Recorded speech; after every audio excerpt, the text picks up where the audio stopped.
Party General Secretary Tô Lâm attends the groundbreaking ceremony for a boarding school complex in Nghệ An. U.S. China tensions rise again as the trade truce faces potential collapse. Ceasefire takes effect in Gaza. Hello, so good to see you again in today's news. I'm Hoàng Yên, and here we go, the first headline of the show. This morning, the Party General Secretary Tô Lâm and a central delegation just attended the groundbreaking ceremony for Nang Ngoi Primary and Secondary School in Nghệ An Province.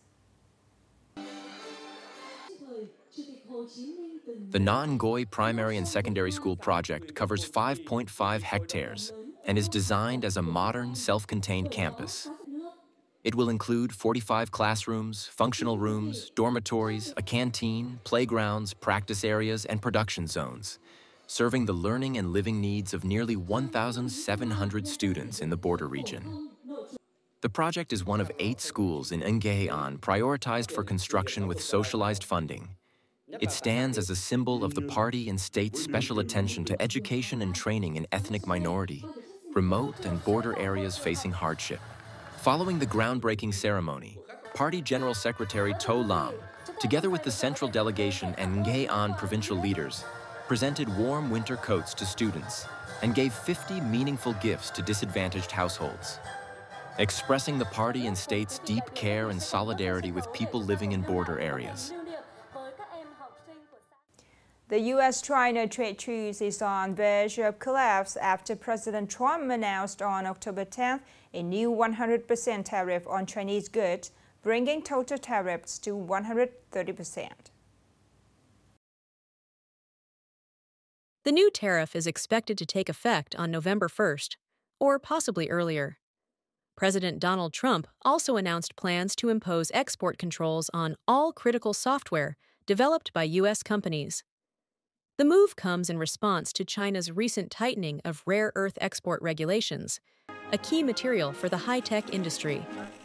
In a media interview on October 10th, President Trump dismissed earlier reports claiming he had canceled plans to meet Chinese President Xi Jinping during his upcoming visit to South Korea, though he left open the possibility of adjusting his schedule.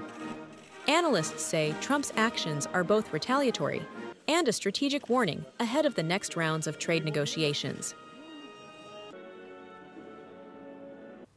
Meanwhile, the ceasefire between Israel and Hamas has officially taken effect, raising hopes for peace after more than 2 years of conflict. After more than 2 years of fierce fighting, Israeli forces have begun withdrawing from several areas in the Gaza Strip. Thousands of Palestinians are returning home after years of displacement, even though much of the region lies in ruins. Israeli Prime Minister Benjamin Netanyahu hailed the return of hostages as a great achievement, reaffirming that Israel is fulfilling its commitments. I promised the families of the hostages and the people of Israel that everyone would come home. We made that promise, and we are keeping it, he said. However, Hamas remains skeptical.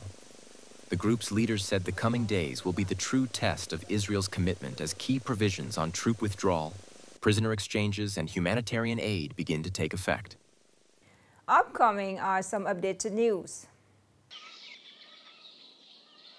To meet the strict requirements of deep processing and enhance the value of agricultural products, mountainous localities in Nghệ An Province have focused on developing stable, high-quality sources of raw materials, particularly key industrial crops such as acacia, cassava, and tea.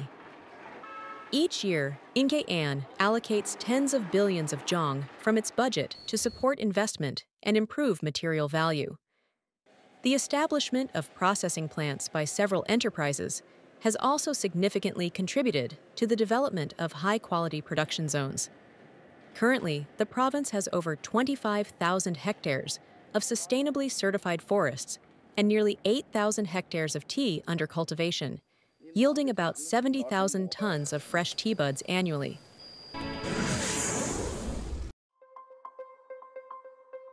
As of today, northern Vietnam still has about 12,900 homes submerged, mostly in Bac Ninh, Ha Noi, Thanh Nguyen, and Lang Son, while the dike system faces risks of landslides as floodwaters recede. Compared to the morning of October 9th, river levels have dropped by 0.5 to 1.5 meters. Flooding in the 4 provinces and cities is expected to persist for another 1 to 3 days. The Department of Dikes Management and Disaster Prevention recorded 52 dikes incidents in Thanh Nguyen, Bac Ninh, and Ha Noi, including 41 in Bac Ninh, 6 in Ha Noi, and 5 in Thanh Nguyen. Several dike sections required extensive anti-overflow measures covering about 25 kilometers, with water levels 30 to 60 centimeters above normal. Director Pham Vu Luan warned that prolonged water saturation has weakened the dikes, and as the water recedes, landslide risks remain high. He urged local authorities to stay vigilant in protecting the dike system.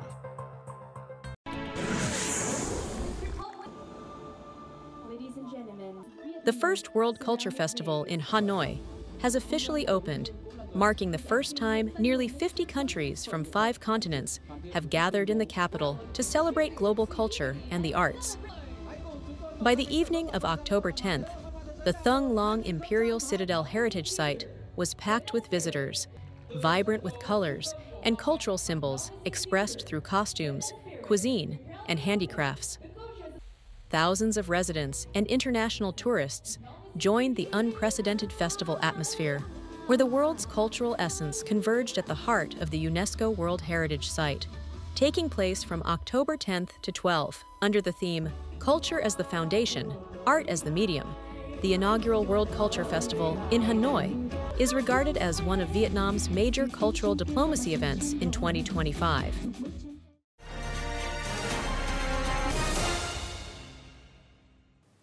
The successive impact of the 3 storms has severely affected agricultural production, particularly the winter crop, the most important farming season in Nghệ An. Farmers are now working hard to restore the production in hopes of salvaging a challenging harvest. More in the story today.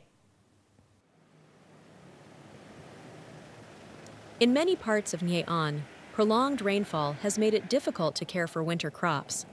For example, in the winter peanut growing area of Dien Chau Commune, farmers have had to put in extra effort to tend their crops after heavy rains.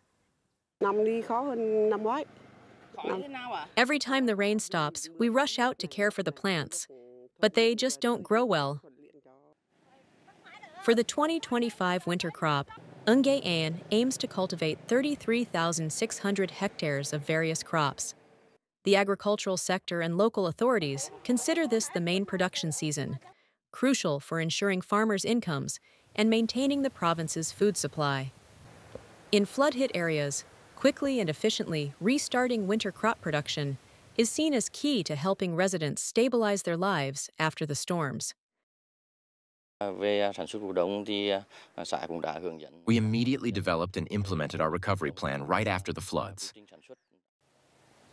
Although this year's winter planting schedule is later than usual due to storm impacts, agricultural experts say there is still time for production. To avoid the bumper crop low-price scenario, authorities are encouraging localities to promote cooperative production models that both increase farmers' incomes and reduce risks for this vital season. The last story has ended our news today. Thank you so much for your attention. Goodbye for now.